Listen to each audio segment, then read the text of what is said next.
Il existe une pratique que presque personne ne remet en question et qui, selon d'anciennes traditions spirituelles, peut affecter ta prospérité sans que tu t'en rendes compte. Se débarrasser des vêtements que tu ne portes plus sans un acte conscient de clôture ne serait pas un simple geste matériel, mais un transfert silencieux d'énergie personnelle. Pendant des siècles, les sages de la tradition juive ont enseigné que les vêtements conservent l'empreinte de celui qui les a portés, ses efforts, ses apprentissages et ses moments clés. Lorsque ces pièces sont données sans intention ni séparation symbolique, il se produit une usure intérieure comparable au fait de laisser une porte ouverte par laquelle l'abondance s'échappe. Loin d'être une exagération mystique, cette idée repose à la fois sur le plan spirituel et psychologique. Les vêtements ne sont pas des objets neutres, ils fonctionnent comme des réceptacles d'expérience. Lorsque tu t'en défais de manière automatique, sans un acte conscient de clôture, une déconnexion se crée, impactant la perception de ta propre valeur et ta relation à la prospérité. C'est pourquoi certaines familles, qui cultivent l'abondance depuis des générations, accordent une attention particulière à la manière dont elles ferment les cycles, même dans quelque chose d'aussi quotidien que l'habillement. Avant d'aller plus loin, il est important de comprendre que ce savoir ne se reçoit pas passivement. La transformation commence par l'intention. Déclarer consciemment que tu protèges ton bien-être intérieur est une première étape pour réorganiser ton énergie et ton orientation mentale. Il ne s'agit pas de superstition, mais de diriger ton attention vers ce que tu valorises et choisis de conserver dans ta vie. Dans la tradition juive, la relation aux vêtements a toujours eu une signification profonde. Chaque matin, une bénédiction est récitée pour remercier l'acte de s'habiller, non comme un geste trivial, mais comme un rappel de la dignité. Selon la Kabbale, la tenue vestimentaire représente bien plus que du tissu. C'est un symbole d'élévation, de sens et d'identité consciente.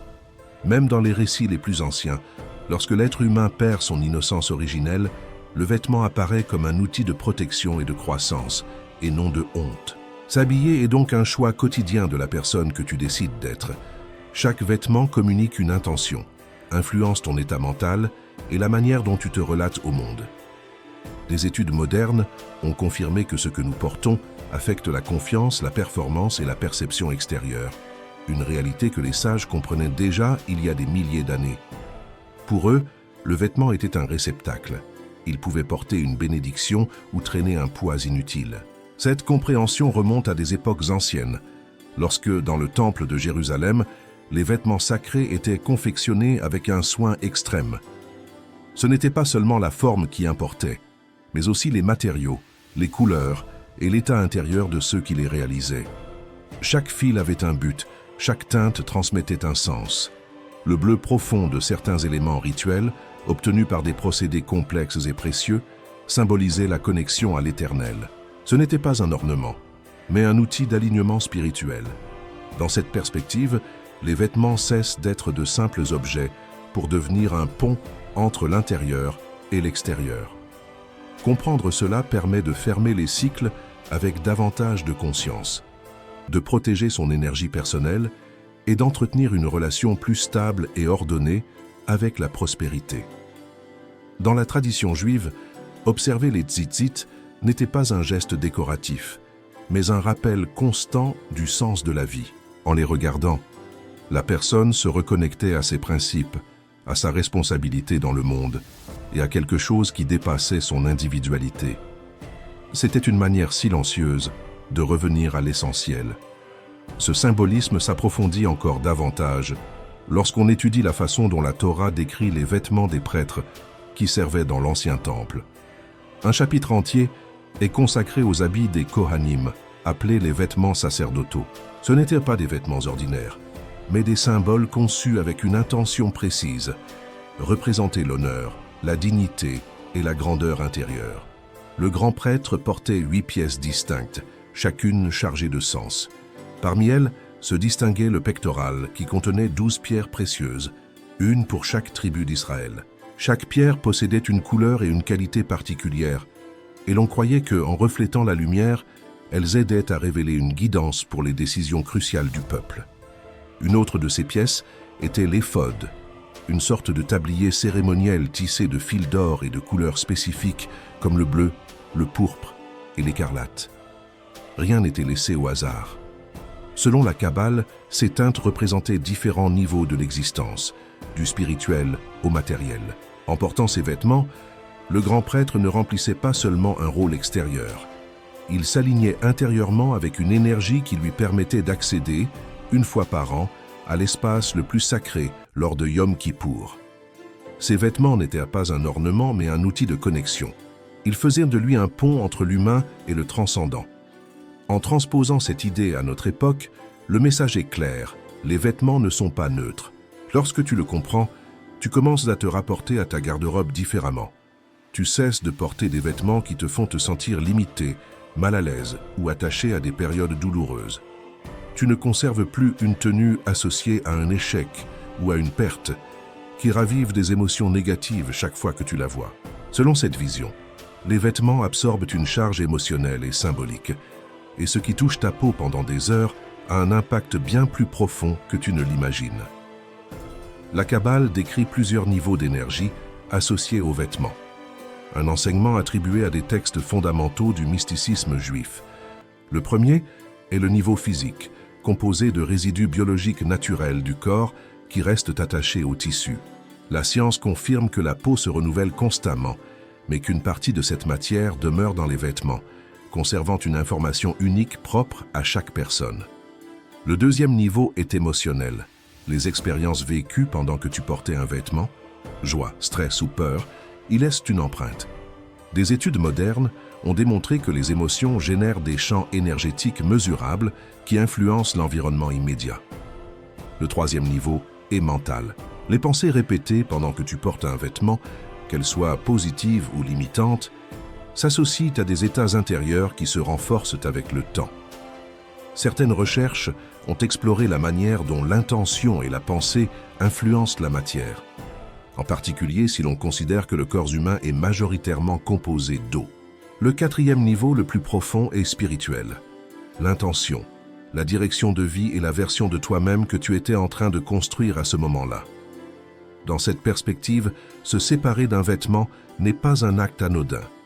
Lorsqu'un objet a été imprégné de ton histoire physique, émotionnelle, mentale et symbolique, le laisser partir sans conscience peut donner l'impression de refermer un chapitre de manière incomplète. Comprendre cela ne vise pas à susciter la peur, mais à inviter à une relation plus consciente avec ce que tu portes, conserves et choisis de laisser partir. Lorsqu'un vêtement est donné sans clôture consciente, cette charge ne disparaît pas, elle change simplement de main.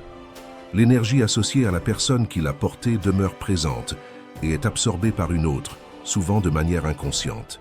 Celui ou celle qui le reçoit peut éprouver des sensations difficiles à expliquer, comme une lourdeur émotionnelle, une familiarité étrange ou des états d'âme qui ne semblent pas avoir leur origine dans sa propre histoire.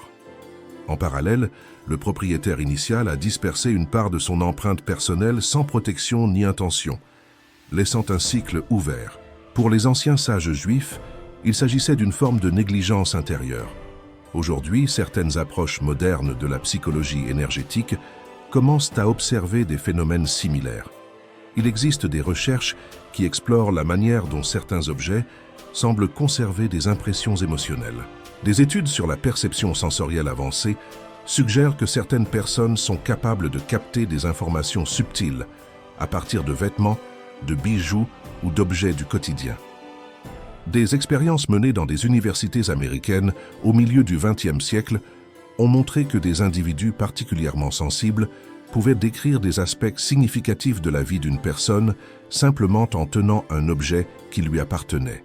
Il n'est donc pas surprenant que, en portant certains vêtements, quelqu'un ressente une tristesse sans cause apparente ou, au contraire, une soudaine sensation de sécurité et de puissance.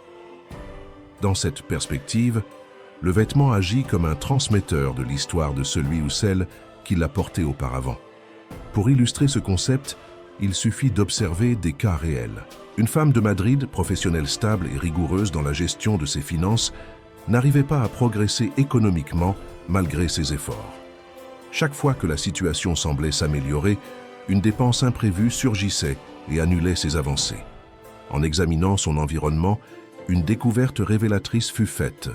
Elle conservait tous les vêtements qu'elle avait portés durant une longue période de chômage et de difficultés à la suite d'une crise économique. Elle ne les utilisait plus, mais ils restaient stockés dans son placard, associés à des souvenirs de pénurie et d'angoisse. Bien qu'elle pensât faire un choix pratique, elle s'entourait en réalité de symboles constants de manque. Ces vêtements agissaient comme des rappels silencieux d'un passé difficile, maintenant son esprit et son système émotionnel dans un état d'alerte permanent. C'était comme vivre entouré de mémoires de survie. Lorsqu'elle décida de clore ce cycle de manière consciente et de se séparer de ses vêtements avec une intention claire, sa réalité commença à changer de façon remarquable. En quelques semaines, de nouvelles opportunités professionnelles apparurent. Des revenus inattendus et des alliances favorables vinrent soutenir sa croissance. Elle reconnut elle-même qu'elle s'était accrochée à ses années de lutte à travers son placard sans en avoir conscience. Cet exemple révèle une idée essentielle. Ta garde-robe n'est pas neutre. Elle peut accompagner ton évolution ou devenir un frein invisible. Chaque objet que tu conserves envoie un message constant à ton esprit et à ta perception de la vie. C'est pourquoi certaines traditions ont développé des pratiques simples pour renouveler l'énergie des vêtements. Dans de nombreux foyers juifs traditionnels, il existe la coutume d'exposer les vêtements à la lumière du soleil avant de les porter, en particulier lorsqu'ils sont restés longtemps rangés ou qu'ils proviennent de seconde main. La raison est à la fois symbolique et pratique. La lumière solaire est associée dans la Kabbale comme dans d'autres philosophies anciennes à la clarté, à la vitalité et au renouveau. Elle est considérée comme un moyen naturel de dissiper ce qui est stagnant et de redonner de la fraîcheur à ce qui s'est chargé avec le temps. Cette pratique ne se limite pas à l'hygiène ou à l'aération des tissus. Elle représente un acte de renouvellement conscient. Dans de nombreuses familles, il s'agissait d'un rituel hebdomadaire. Placer les vêtements importants au soleil avant des occasions significatives, comme des célébrations ou des rencontres majeures. De cette manière, la tenue devenait un symbole de préparation intérieure, d'alignement et de présence.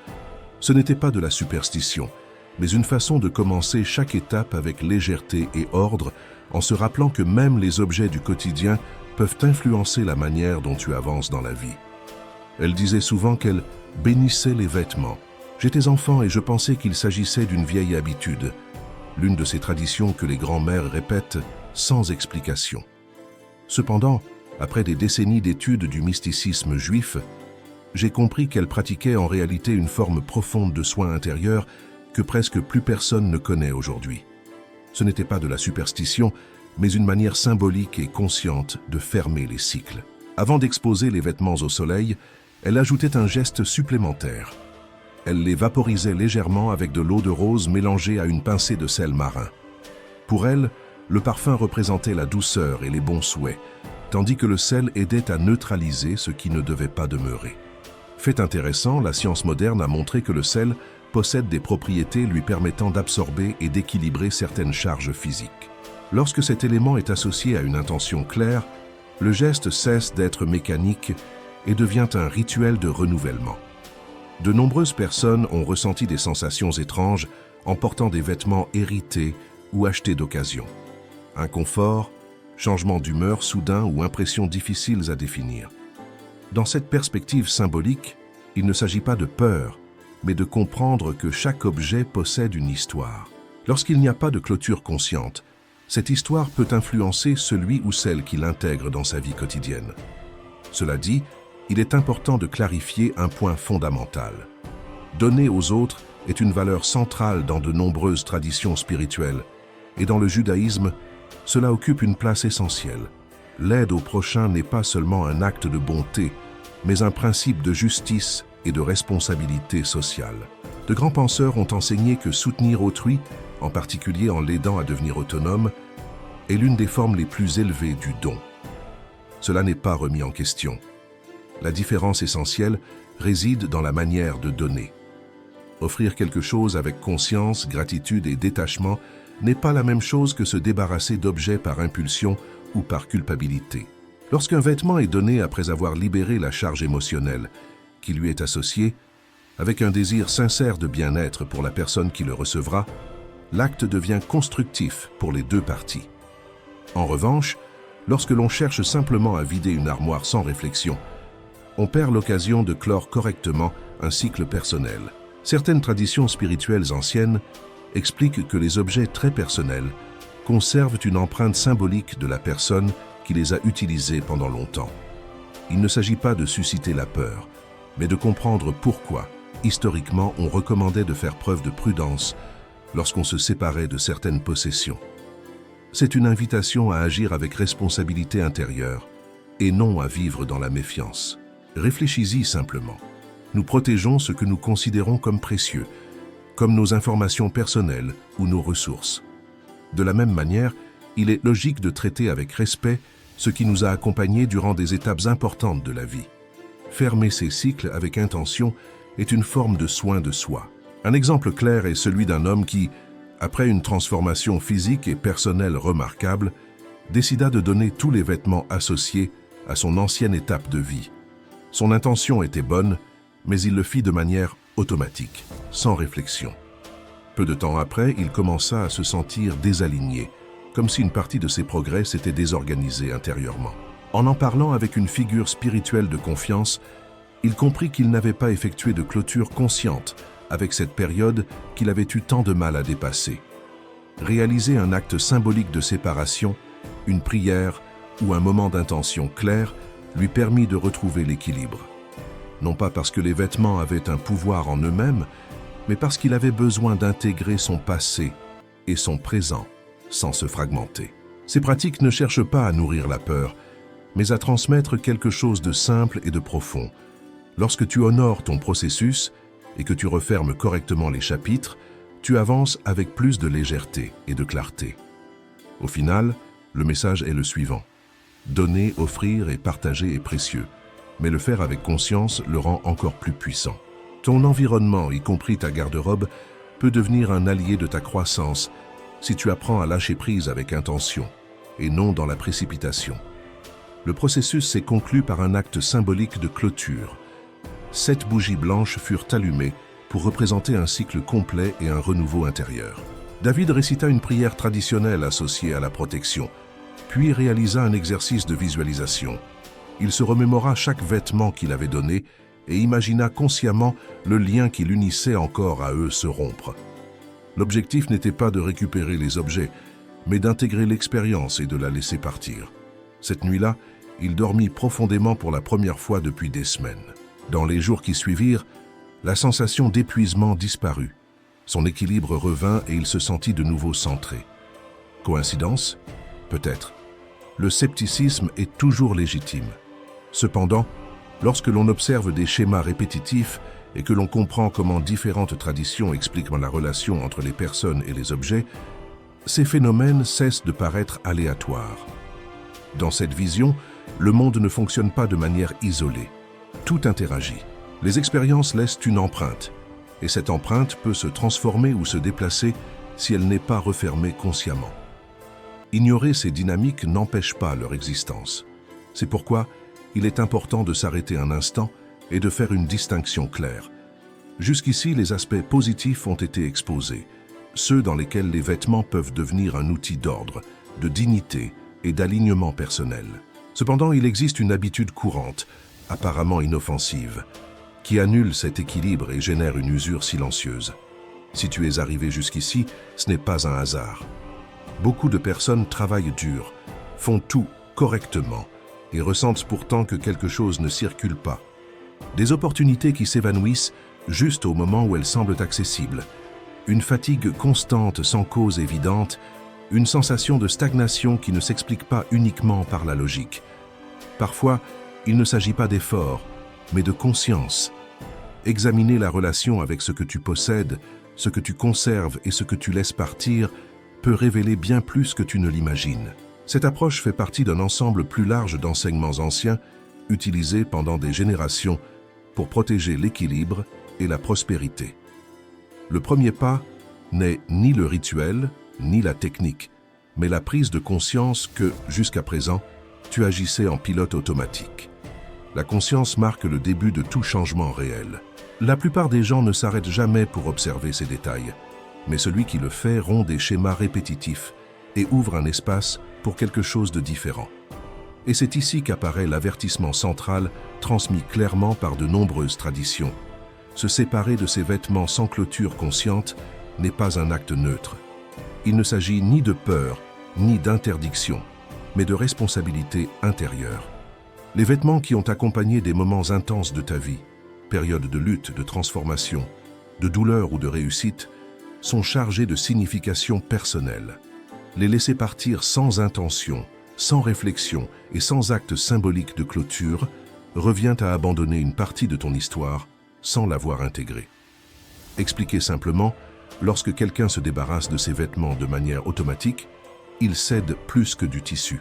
Il laisse partir des fragments émotionnels et mentaux sans les avoir d'abord ordonnés. À l'inverse, lorsque le détachement se fait avec conscience, l'acte se transforme. L'expérience est honorée, le cycle se ferme et l'énergie personnelle demeure intacte. C'est la différence entre lâcher prise dans la précipitation et lâcher prise dans la clarté. Lorsque tu donnes un vêtement sans clôture consciente, tu ne te sépares pas seulement d'un objet matériel.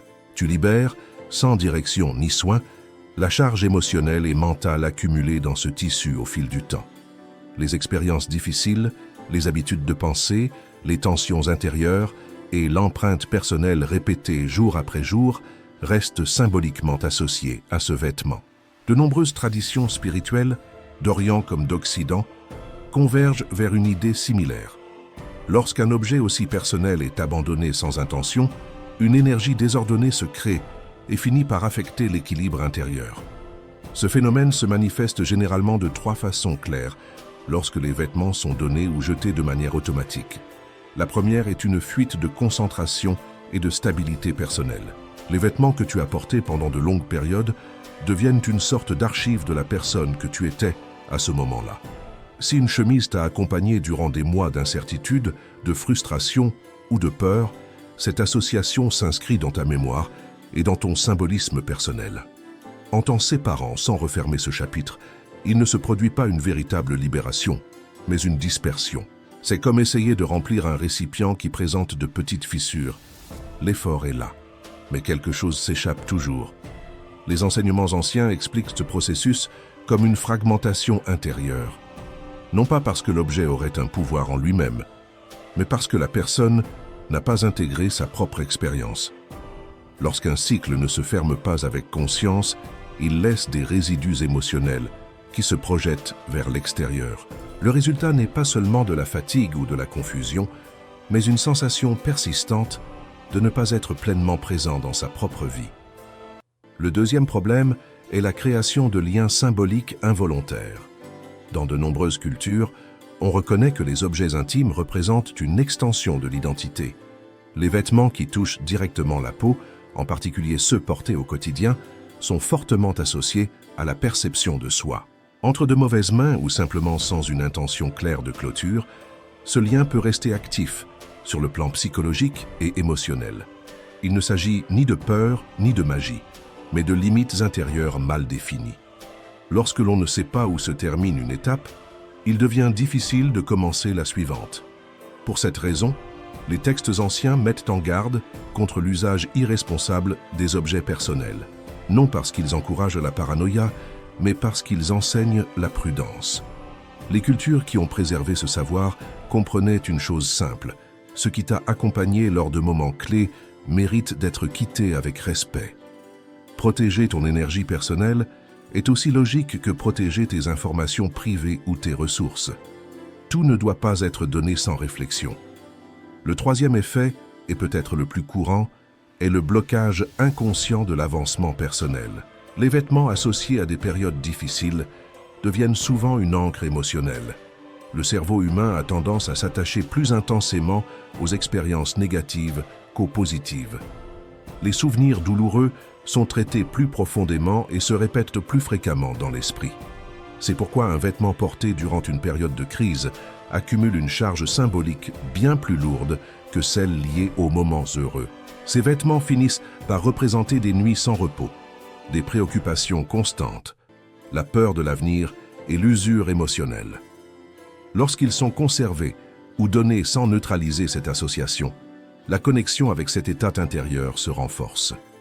Le passé n'est pas seulement ravivé, il est prolongé. Au lieu de fermer l'étape, on la transporte ailleurs sans l'avoir d'abord résolue. Comprendre cela ne vise ni à générer de la culpabilité, ni de la peur.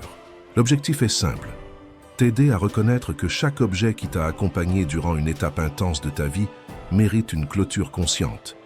Lorsque tu honores ton processus, intègres l'expérience puis lâches prise avec clarté, tu ne perds rien. Au contraire, tu retrouves le focus, la légèreté et la cohérence intérieure. C'est la différence entre lâcher prise dans la précipitation et lâcher prise en conscience. Lorsque tu donnes un vêtement porté, tu cèdes bien plus que du tissu. Tu transfères des charges émotionnelles, des habitudes mentales répétées et des états intérieurs qui se sont imprimés au fil du temps.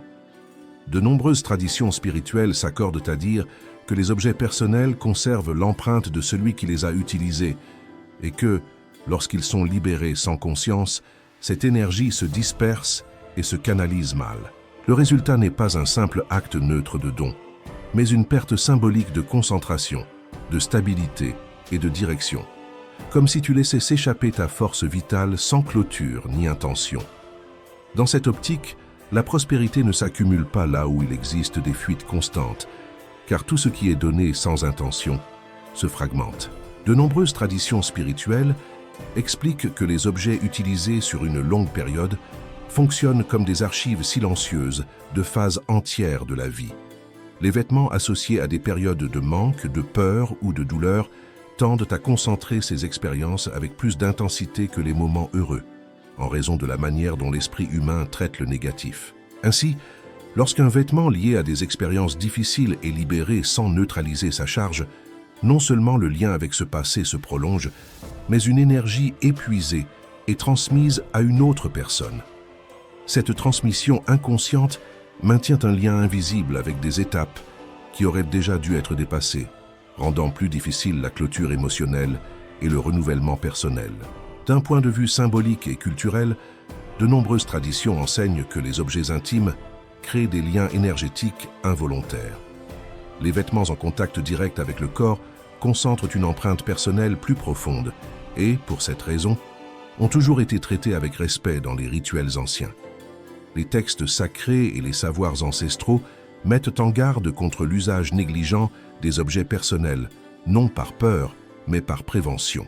De la même manière que personne ne remettrait des informations privées à un inconnu, il n'est pas logique de libérer un objet chargé d'identité sans un acte conscient marquant la fin de sa fonction dans ta vie.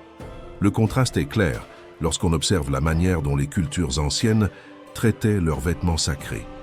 Même lorsqu'ils n'étaient plus utilisables, ils étaient retirés à travers des cérémonies spécifiques et traités avec dignité, reconnaissant leur valeur symbolique. Donner sans intention transforme un geste qui pourrait être élevé en une action automatique et vide. Simplifier ne signifie pas jeter sans conscience, mais fermer les cycles avec respect afin d'ouvrir un véritable espace pour le renouveau. L'essentiel est de comprendre qu'il n'y a aucune raison d'éprouver de la peur ou de la culpabilité. La plupart des personnes agissent par ignorance et l'apprentissage transforme la manière d'agir. Le savoir authentique ne condamne pas, il libère. Une fois que tu sais, tu peux agir différemment et corriger. Les traditions spirituelles s'accordent à dire que la correction consciente dissout les erreurs passées et rétablit l'équilibre. C'est pourquoi, avant de te séparer d'un vêtement, un processus simple mais significatif est recommandé. Un dernier lavage effectué avec une intention claire sert d'acte symbolique de clôture. Pendant que l'eau nettoie le tissu, on visualise et affirme la libération des souvenirs, des émotions et des liens, en marquant que cet objet ne représente plus ton histoire ni ton identité. Des éléments traditionnels comme le sel sont utilisés depuis des siècles comme symbole de purification et de clôture, rappelant que l'acte de donner peut devenir une bénédiction aussi bien pour celui qui offre que pour celui qui reçoit lorsqu'il est accompli avec conscience et respect. Le sel est utilisé depuis l'Antiquité comme un élément de protection contre les charges denses, et pas uniquement d'un point de vue symbolique. Sur le plan physique, il possède des propriétés qui interagissent avec les champs électromagnétiques, tandis que sur le plan spirituel, il représente la stabilité, la pureté et la continuité. Lorsqu'un élément naturel est combiné à une intention claire et consciente, un processus de purification profond se met en place, allant bien au-delà du superficiel. Après cet acte initial, il est important de permettre aux vêtements d'être exposés à une source naturelle de renouvellement. La lumière solaire remplit cette fonction de manière globale. Elle n'élimine pas seulement les micro-organismes, mais d'un point de vue symbolique, elle dissout les stagnations émotionnelles et rétablit un état neutre et vital, comme si le vêtement revenait à un point zéro. Dans les contextes où le soleil n'est pas disponible, l'utilisation mesurée de fumée aromatique a traditionnellement été employée comme alternative de transformation et de renouveau, représentant le passage de l'ancien à une nouvelle étape. Une fois ce nettoyage effectué, l'étape clé consiste à marquer consciemment la clôture du lien. Tenir le vêtement calmement, respirer profondément et déclarer avec fermeté qu'il ne représente plus ton histoire ni ton identité actuelle établit une limite claire. Cet acte ne cherche pas à rejeter le passé, mais à l'ordonner.